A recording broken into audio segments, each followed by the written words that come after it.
we can, with Houston and Nova getting ready to do battle here. What a big win by Houston, knocking out number 1 Arizona last night. Arizona's like, what do you mean a 5 seed? 5 seed my ass. But that's exactly what happened here. And Nova took care of business rather easily. Always feels here, Tony, Finn, like just when you think you've got Villanova where you want them, all of a sudden they're up by 12. Like, what the hell just happened here? And that seems to be how they are. That is Jay Wright. But man, oh man, the question to me is, can Houston out-physical Villanova and win this game? Do you think they can? Well, they'll certainly try, won't they? I mean, that's one thing we've seen from this team last year, and we've seen it through the regular season this year. Like him or not, Sampson he's always done a good job wherever he was.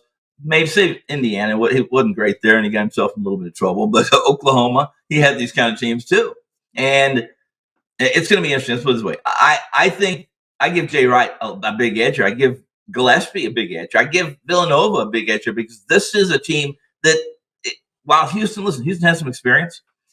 Villanova expects to be here. These guys, they have no doubts that they're going to win this game. And I'm not saying Houston doesn't, but I really look forward to this game because if there's one thing that the Villanova does, well, they shoot the mid-range jumper well, and they don't make mistakes. And if you send them to the line, you're done. They don't miss. That's Nova. So we did see a preview of this, Bryan Leonard, didn't we, with St. John's and Villanova a little bit, where St. John's got all up in their grill there, pressed them the whole game, and boy, it was the most rattle I'd have seen Villanova this year, and they are certainly capable, Houston, of being that kind of reckless when it comes to just being all over Nova. But does a Nova have enough to get it done, in your opinion? Yeah, this one, I can't wait for this one. I think this is going to be a terrific game to watch. Everything I like, a lot of defense, veteran coaches. Brad Powers, one of our colleagues out here in Vegas, does the same thing as we do. He put out a tweet yesterday talking about Villanova's coaching staff. The last 10 years, they've won 60% of their games. 60% of their games against the spread. I mean, that's for that long of a consistency for a team that is as well known as Villanova. It's sort of like Alabama is in college football. Everybody knows they're going to be good, and they continue to cover.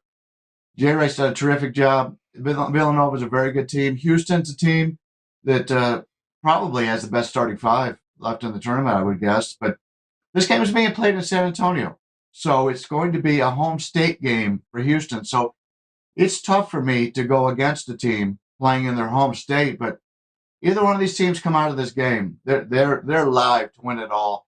2 very good coaches, 2 very good teams with a lot of experience. I don't have an opinion right now on this game, but I can't wait to watch it. I can't wait to see where the line goes. You're right, Brian. By the way, those numbers, guys, just so you can see how ridiculously gaudy it is. 16-4-1 against the number in the tournament for Villanova since 2016. 16-4-1, and they includes winning it in 2018. So they have been an absolute cash cow, Tony Mejia, Villanova, over the years. Somebody said to me, it was funny, said Coach Sampson reminded him of Eddie Sutton minus the alcohol. I mean, there's really nothing you can say bad about Houston. They deserve to be in this spot. They have what it takes to get there. They did last year. Can they get through Villanova, in your opinion? Sure they can. I mean, we saw last night the intensity which they defended with 40 minutes, and they beat my champion. They beat my Arizona Wildcats, and they punked them. They really got them shook to the point where nobody played well. Even lottery pick Benedict Mathurin. At the beginning of the second half, it seemed, was to get Azuolas Tubelis going, and he started to a little bit because he's got to get Coloco going. And we saw that in that beginning surge of that second half. But, Houston was out there playing football for a while and racking up the fouls and being physical. And despite the fact that Kelvin Sampson lost 2 starters in December, he's been able to cobble together a roster that has come up. I mean, I remember, Houston's in UCF's conference, so I see them a lot. And I remember thinking, oh, well, the AAC is wide open again. And then we saw Jamal Sheed really step up. He had that look in his eye yesterday where nobody was going to take that game away from him.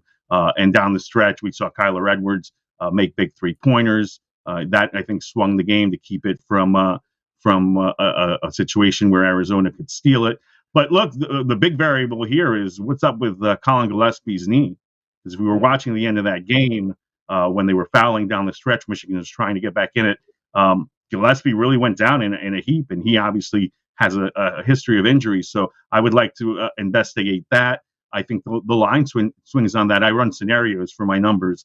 I have a line which has Villanova favored by 1, and I have a line that has Houston favored by 2, and the total in the 126 to 132 range. And I don't know what it is because I don't look at numbers like that until I absolutely have to. So big variable there for Villanova. But yeah, they can space out Houston in a way that few teams in the AAC can't do it, and the few teams that they run into. So certainly the Cougs are vulnerable. Cougs do have the home court advantage, as you mentioned, being at the AT&T Center in San Antonio, and they're a little deeper and bigger. So really a tremendous matchup. And Jay Wright, Kelvin Sampson, who should be in the Hall of Fame, should be great.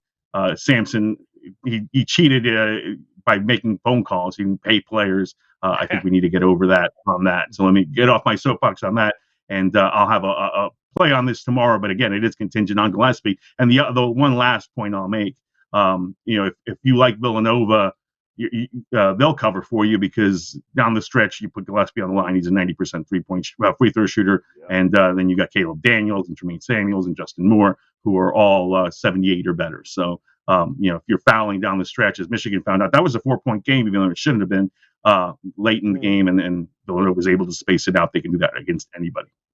Yeah, it's that end-of-game free throw shooting separates the men from the boys, and Villanova have been doing it for a while these days. Not a lot of depth on Villanova. We'll see if that comes to haunt them here a little bit, as Jay Wright only trusts 6 guys on that team, and that's all who's going to play, that's for sure.